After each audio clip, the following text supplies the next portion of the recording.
riot squad is down there. I'm on top of this wall. I had to do some parkour to get up here. I'm also on a live stream. We have 110 people from all the world tuning in. This is the first time in American history where all 50 states are protesting the current sitting president, yet a lot of major news publications aren't covering it. They said they abducted somebody, bro. They took someone. Yeah, they took someone. Okay. Oh.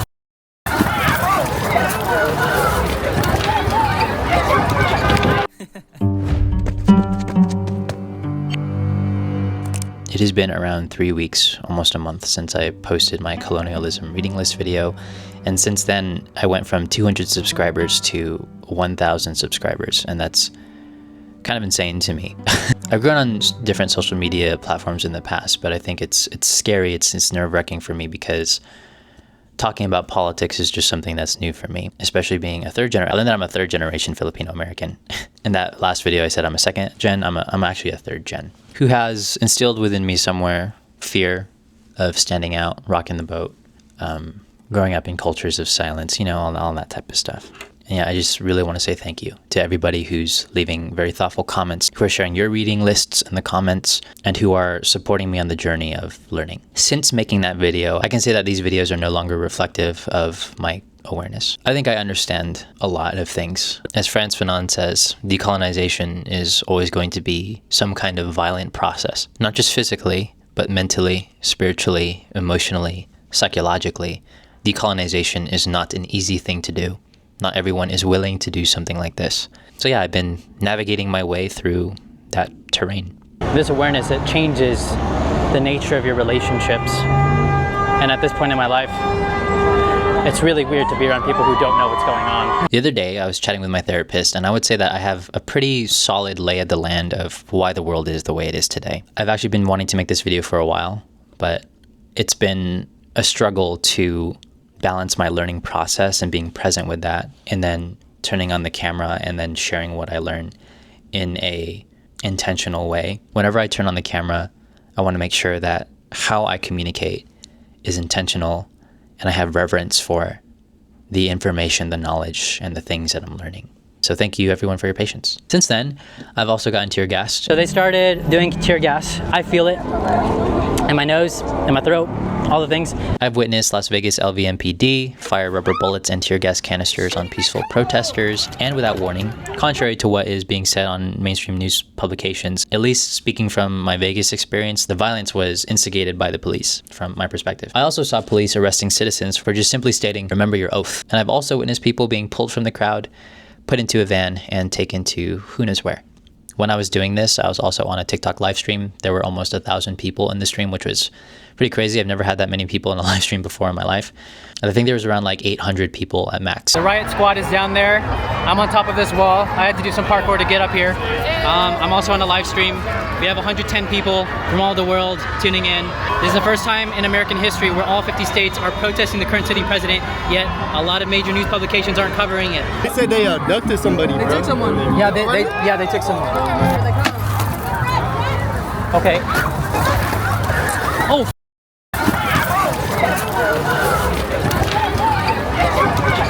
And they also saw what was going on, and it was a crazy experience. It took me a while to process it. I'm here now, processed and stuff. And overall, it's really trippy reading thinkers like Frantz Fanon, Paulo Freire, Jason Hickel, Eduardo Galeno, being and living with my physical body throughout history in my present day. These thinkers who have lived through oppression, whose books have been banned if you were caught even having them. Or in Brazil, for example, like Paulo Freire, kids had to sneak in photocopies of his book, Pedagogy of the Oppressed. And if they were caught, they would go to jail. It's crazy. Witnessing what these writers have descriptively named in all of their books in 2025 today with my own eyes, it's a very surreal experience. Also, as I've been learning deeper about regimes like 1940s Nazi Germany, Viktor Orban's Hungary, where he also said make Hungary great again in his political campaigns, all the way back to the Philippines in the 1970s with Ferdinand Marcos. As I study these other administrations, I am starting to begin to develop the pattern recognition to interpret current events through what I now know from history. It's as they say, you learn history, you study history so that we don't repeat the same mistakes, but nobody studies history, so we're here repeating the same mistakes. But through the lens of history, I also think it's important to get what Nassim Taleb calls skin in the game. So to go out into the real world and view tyranny with your own eyes, with your physical body, with all your physical and non-physical six senses. I think it's important to read these books, not just peripherally detached and through the intellect, but also to really internalize it through the current events that are happening with your own physical body. I was having a conversation with some friends the other day, and I was like, is this what it means to radicalize? And I gotta say, like, it's scary what I'm beginning to know, to think about, like, what is it that I will turn into next with everything that I know now as just a human being. But everyone, over the past 4 weeks, thank you so much for your thoughtful comments and your support. In that time, there's a number of different topics that have been pointing out to me, especially in the comments. One is AI ethics. So I've been building out frameworks and mental models for how I use AI, and also through a decolonial lens. And I think it's really important to make that distinction. I've also been building out kind of civilizational design. I've also been working on distilling all the learnings that I've been doing, especially around Filipino culture, and how the current situation in the United States today is actually an extension of the experiments that were done in the Philippines. For the first time in my life, I wrote a 6,000-word article about why Filipinos vote for authoritarian leaders, why Filipinos vote for dictators. And it got an overwhelmingly beautiful response. It's not like thousands of people saw it, but the people who did take the time to read it, thank you so much. I appreciate you so much. Yeah, I think writing is just one of the ways that I can really distribute these ideas with the time, the attention, and the reverence that this kind of information deserves. I'm grateful for all the comments, but sometimes they're so deep and in depth that it requires more time spent with the problem than to just answer it in a comment section. So in that time, I also created my own website. So it's akino.blog, where I just publish my ideas. I think it's an easier buffer to share my ideas on that type of platform through the medium of writing than making YouTube videos, because sometimes it takes a while to edit a YouTube video, but I can publish my writing and my thoughts much more quicker. I'm thinking of also creating a Substack where I condense my learnings through, and usually that trickles down, my writing trickles down into me making a video about it at some point. Writing helps me think clearly, and when I can think clearly, then I have more confidence and intentionality and reverence for what I share on this YouTube channel. So I built all that out. There are a few projects that I've been building out. These are kind of ways that I feel like I want to contribute. I don't know who's going to see these things, but when you go deeper into this stuff, it kind of makes you want to do something about it. At least for me, that's kind of how my brain is wired a little bit, being an entrepreneur for the past 5 years.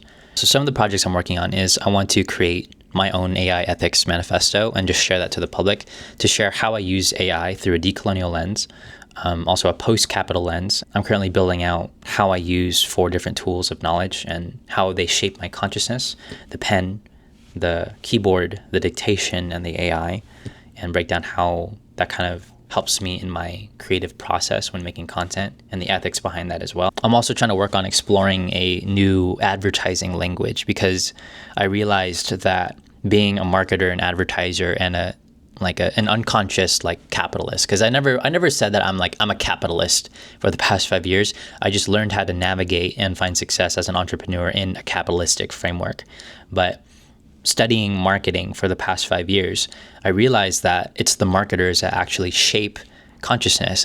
Marketers shape the consciousness of civilizations. We say that something is so, we create the story to make it so, and then oftentimes reality follows suit based on whatever the marketer is selling. Marketers sell ideas, they sell lifestyles, they future pace what civilizations, what society looks like. And because of where we're at today, where 72% of the world is under authoritarian rule, I would say that marketers are a big piece of why the world is the way it is today. Unconscious marketers that use these skills without a decolonial lens. So that's something that I'm building out. Like, what would it look like for there to be a new language of advertising, a new sacred language of advertising? If you don't like the word sacred, a new language of advertising that doesn't create an us versus them consciousness within entire populations to create fascistic behaviors and fascistic rhetoric in everybody unconsciously. I'm also diving into speculative design. Like, the more I learn about things, the more we learn that, well, the world's kind of fucked. And so what are the solutions, though? As Mark Fisher and Friedrich Jameson say, it's easier to imagine the end of the world than a world without capitalism. I find that a lot of solutions can be discovered through speculative design. And I'm an artist. I'm creative. And so as I was reading all these things, I naturally started kind of going down that path. There was somebody who commented on one of my YouTube videos saying that, yeah, look into panfuturism, or who's saying like, yeah, futurism is one of the keys, solar punk. And I'll share that comment, but that really crystallized like my intuitive wanting to go in those directions. So I've been studying like what if I were to just design a civilization? And so specifically aiming that towards the Filipino consciousness, because I'm Filipino. So that's the cultural background and ethnicity that I come from, one of them. So this other project that I'm working on too is imagining a pan-Austronesian, a pan-Filipino consciousness. Like what would happen if Austronesian civilizations were able to successfully decolonize and escape from the clutches of neocolonialism and economic dependency on the West? What would that look like? What would that transition even look like? What would the Constitution look like? What would it look like for these societies that have kind of turned into pseudo-Western counterparts of Western culture? What would it look like if Austronesian civilizations, and specifically speaking from the Filipino lens, were able to recreate and restructure its society, its governance, its politics, its economics, based on its cultural DNA and not something imported from the West and also erased by the West? And so I'm imagining a pan-Austronesian, a pan-Filipino consciousness, what that civilization would look like. All in respect to answer the question, how do you imagine the world beyond capitalist realism? How do you imagine a world beyond post-modernity? So in the past 4 weeks, that's kind of what I've been building out. But yeah, the point of this video is not to talk about the solutions that I'm coming up with. It's more so to talk about the questions that I'm asking. When I was 12 years old, there's this movie called I, Robot. There's this scene with Dr. Lanning, who was the founder of modern robotics. He was just killed, and there's this inspector who's trying to solve the case, like trying to figure out like how did he die? And there's this scene where the inspector was exploring Dr. Lanning's lab. He found this hologram thing where his consciousness was sort of in it. I don't know. He turns it on, and then Dr. Lanning says, "Greetings, Inspector. My responses are limited. You must ask the right questions." The scene goes on, and there's a point where the inspector asks Dr. Lanning something, and then the hologram, it says, "Now that, Inspector, is the right question." Program terminated. And I'm realizing that 17 years later, that one scene has really shaped just who I am as a person, my entire being. What are those right questions?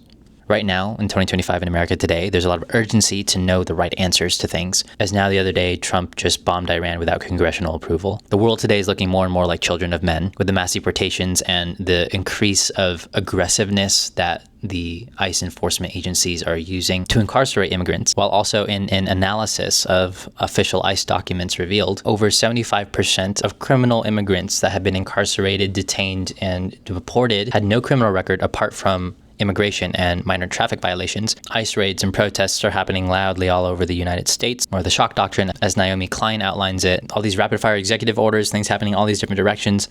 People are so confused and don't know what to pay attention to. I digress. There's an urgency for this revolution, and as I've also chatted with different community organizers and leaders who want to create a revolution, like, okay, but let's say there's a revolution, then what? Like, what are you gonna do with that? For the most part, barely anyone on the ground that I've talked to and just had a conversation with, they can't answer that question.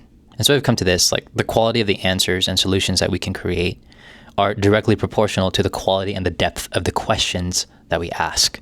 If we don't increase the quality of the questions that are asked, then the solutions that people create are just aesthetic temporary band-aids. So in this time, we have protests, we have calling your senators, we have using your voice on social media to talk about whatever. I think one of the biggest and one of the most important methods of self-defense during these times in 2025, being in America today, is education. And I think for me, I have an urgency to want to learn things very fast, to keep up with current events, but to also develop the proper lenses to interpret current events through, and not just through emotion, but through lenses of history, through decolonial consciousness. And not everybody has time to learn these things, I get it. But I think even more importantly, people don't know what questions to ask. So this video, I want to share my favorite questions that I've been asking for the past few months that have led me to the different books that I'm reading. And I think that can hopefully inspire other people out there to start asking better questions, to find better answers. I actually have them all right here. Oh shoot. I actually have them all right here. Yeah, I ask a lot of questions. I'm like a 5-year-old. I ask, why is this? Why is that? Why is this? Why is that? The current events that woke me up in 2025, I first started asking, what the fuck is going on? What the fuck is going on? Why do people who look like me, why are we getting detained and deported? Why is there racism? Why is there hate? How come Filipinos aren't saying anything? How can I become a better steward of awareness without sounding like a nut, without fear-mongering? How do I fact-check? What is fascism? What is authoritarianism? All these questions, I found answers, and then I actually turned them into everything that I did for 2 months during the beginning of the year in 2025. It turns all of that into 5 steps that anyone can follow to basically start getting informed with what's going on. And it's kind of like a mini course. And even if people don't use it, attempting to teach it actually helps me learn and refine my knowledge and crystallize my understanding of what's going on too. Another question I had is, why can't I be in the middle? I dismantled that one. Like, there's people who say that I'm a leftist, but I'm actually not a leftist. I think at this point, I can say, after doing all my reading and actually doing the work in my own consciousness, I operate beyond a political, ideological binary. And that's so in my actual belief systems. But when it comes down to, in times of tyranny, I've dismantled that and understand that to be neutral in times of tyranny, to not speak out against oppression, is to be complicit to the things that are happening today. Another question I ask is, why is there racism still? Am I unconsciously racist towards others? Towards myself? How do I fix that? Why do Filipinos and Filipino Americans vote for Trump, authoritarian leaders? That's like one of the first things that I was trying to understand, and I wrote a whole article about it. It's in my description. Why are no Filipinos talking about what's going on? Why are there barely Asians talking about what's going on? Also, what the heck is a Filipino American during this time? Also, forgive me if I read off of this, but yeah, this is how I organize my thoughts. But yeah, what the heck is a Filipino American during this time? Who are we? Who am I to use my voice as a third generation Filipino American? What does it actually mean to be that? With the amplified racial hate, dehumanization, and Nazism, white supremacist groups being louder in the United States? Oh yeah, this is like one of the most important questions that I still have right now. Like, how can I use my voice during this time for humanity, quote unquote, when I don't even know the origins of my own humanity? Growing up, I never cared about being Filipino. Like, I never had any Filipino pride. Why is that? How can I talk about standing up for other people's culture and rights when I don't even care about my own? Who am I to speak on these things when I don't have the language to articulate my own unconscious oppression as a brown person in America living in a diverse bubble city like Las Vegas? Being a third generation Filipino American that never had any pride about my culture, not as a victim, but for the context of just like the power of my voice, you know? I'm grateful for the lessons of Western culture, by the way. And so I'm not like, oh, the United States is just terrible overall. I have a more integral perspective. But yeah, these are the questions that I ask. And how can I speak for human rights when I don't even know my own rights and how they might even be taken from me without knowing? How can I talk about any of this stuff if I don't know that first? So that shaped the books that I read. That shaped my seeking. The next is, why is the Philippines the way it is today? So I started off with my own culture.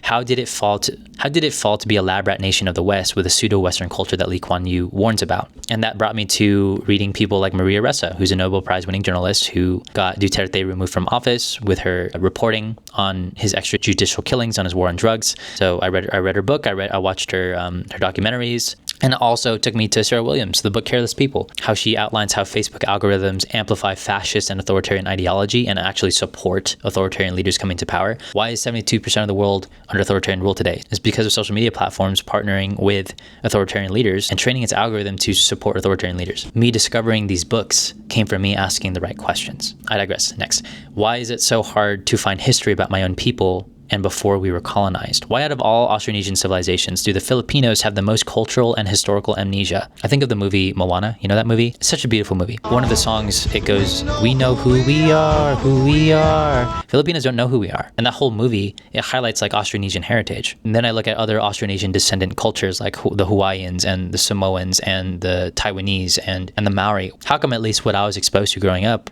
why do we not have that? And we actually do, but it's in different areas. I was never exposed to it, essentially.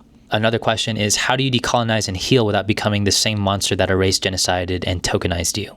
How do you decolonize without becoming an angry person? Because when you learn these things, when you learn these difficult truths of what was done to your people, how do you not become angry? And I don't think it's about not being angry, but like, how do you metastasize that? How do you channel that into something productive rather than just being like angry at every person? Like, something that can happen along this path is like racism can stem within you where you're just racist towards all white people. How do you face oppressive truths but maintain your everyday relationships, especially with people who aren't aware? Like, you see beyond the system now. How do you function as a normal human being in society when you know all this stuff? And then how do you learn these things as a brown person and not develop internalized fear and sacred rage towards white people? I don't want to hate my white friends. They have nothing to do with all this stuff. They are also a byproduct of the oppressive systems. It's not their fault. So I ask those questions. How do you walk down this path without becoming the same oppressor. With everything that I'm learning, how do I use my voice more effectively? How do I articulate oppression to random strangers on the internet I can't see in a better way so that it's sustainable, transformational, accessible, and solution-oriented? How do I earn my right to have an educated opinion on current events, whatever that means, whatever that looks like relative to my own circumstance?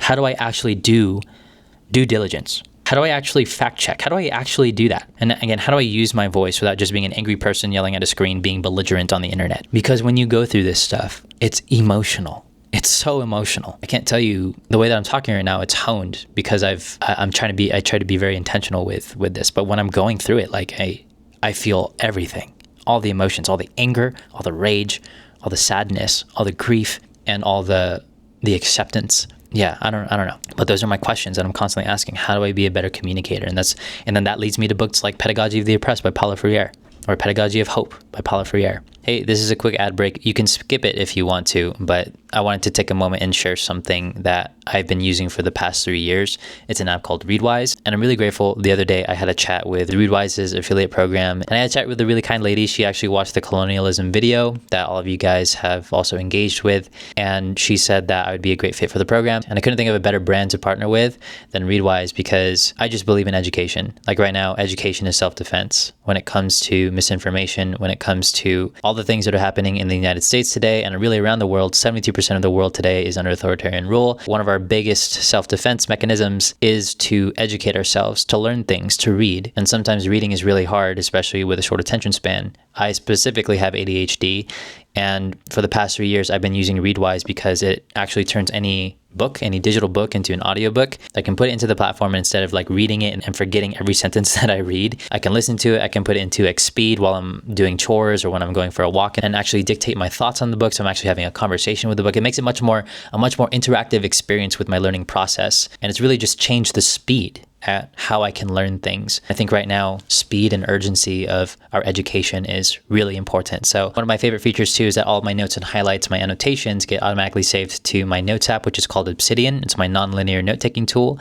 So it helps me discover new connections between my thoughts, my ideas, my daily journals, and really just internalize and connect and integrate the information that I learn from books within my daily life practice. I think this is the future of education, and Readwise has absolutely changed my life for the past 3 years. If you want to check it out and support the channel, you can also click the link. I do earn a small commission, and it also helps me continue doing this, continue learning things, and continuing to share what I learn with everybody. It means the world if you want to support me, and if you don't want to do that, you can also just go to the link and not use my affiliate link. But anyways, that's Readwise, and on with the video. Another question: how do you turn a third world country into a first world country? Are there any successful examples of third world countries fully decolonizing? And I'm not saying like the illusion of independence, like the Philippines, like the other day we celebrated Philippine independence. I'm like, we're not independent. So are there any truly authentically successful examples of decolonization without colonial economic dependence on the West? What are the anti-fragile civilizations that stood the test of time against Western colonialism and imperialism and remained resilient?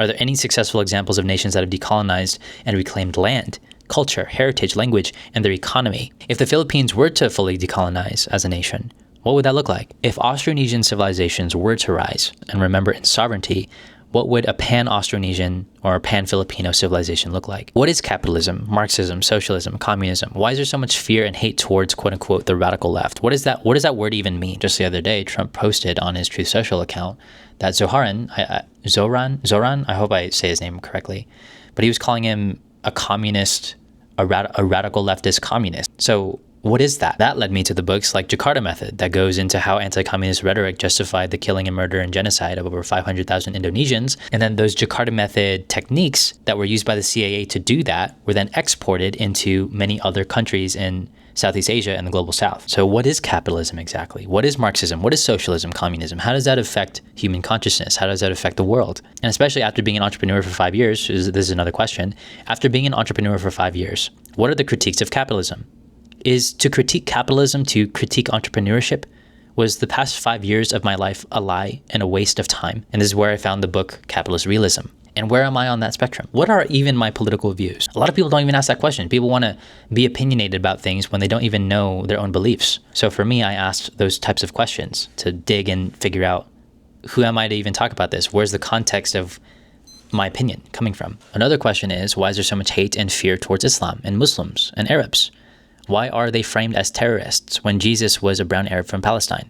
And also, why is Islam so demonized out of all other provinces and locations in the Philippines? How did Mindanao retain its cultural identity? How did it remain resilient throughout colonialism? And then I looked into it. The majority of population in Mindanao in the Philippines is Islam. So what qualities of Islam made it resistant to colonialism and imperialism? These are questions that I'm asking. Why is there so much hate towards Jewish people? I'm trying to understand, where does the origins of all this racism come from? Right now, there's the conflict between Israel and Palestine. How did that all start? And why are all of these ancient lands that are in the Bible that's supposedly revered by these Christian nationalist people, why are all these lands the epicenter of war and resource extraction? Why are these lands home of terrorists when these are the ancient lands in the Bible? Why? Like, where does that even come from? A question that I ask every single day: who are the authors and the books that I can read that have a similar spiritual equation as me, who have navigated the same questions before me? All these questions that I'm asking, who are the people, who are the thinkers who have already walked down these paths? That's what shapes how I find my reading, how I find my books. Another one: why is Christianity still being used to justify racism and oppressive forms of government? With the White House Faith Office and the Anti-Christian Bias Task Force that's in America today. Like, aren't we past that? We're not. Why are we repeating these cycles? What was Christianity before it was used for that?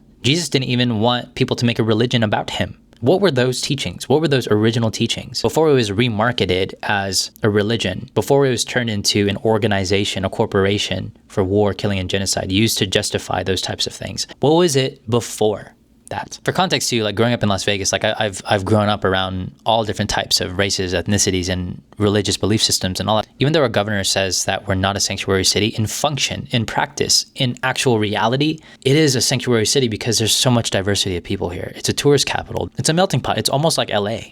Another question: how do we imagine a reality beyond capitalist realism? As Mark Fisher describes, and also Friedrich Jameson, it's easier to imagine the end of the world than a world without capitalism. And even when I think about it, when I really sit with that question, I'm like, yeah, like, how do you imagine a world without markets? How do we overcome post-modernity where rebellion becomes aestheticized? All these protests and people who want to fight for something, like, what is the actual depth and the quality of what their actions are doing? And where am I on that spectrum, whatever work that I choose to do in my content creation? Those are questions that I'm asking. These questions: how do you imagine reality beyond capitalist realism?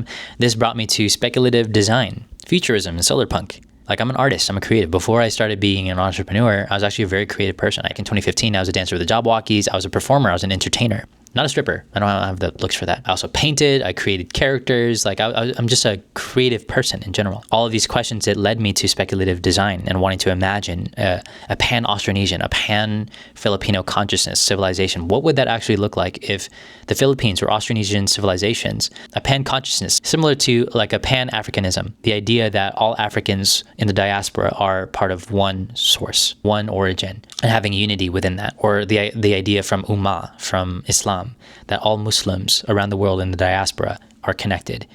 So like, what would that look like for that idea to resurface itself within the Austronesian consciousness, within the Filipino consciousness? Being an entrepreneur who studied the capital impulse for 5 years in high ticket sales, offer creation, marketing, advertising, that's my background. How do I still honor my entrepreneurial impulse, knowing what I know now about the flaws of capitalism? How do I shed that identity, or at least aspects of that identity, while honoring the gifts and the skills that I've developed over the past 5 years? What are the anti-fragile civilizations, being the civilizations that grew and strengthened through disorder, that remained resilient through colonialism and imperialism? My microphone died, but it's back now. To continue on, where does AI fit into all this? What does that mean for human creativity, for politics, for the consciousness of a population? Overall, how does AI fit into all this? How does climate change fit into the mix of everything too? These are just my questions, not the solutions that I've found. And every question leads to a whole other octave of more questions. Now, all this to say, again, I appreciate those of you who are leaving entire book recommendations in the comment sections, who are leaving your supports and your kindness. This work is not easy. Again, this work is very hard. This work is very lonely.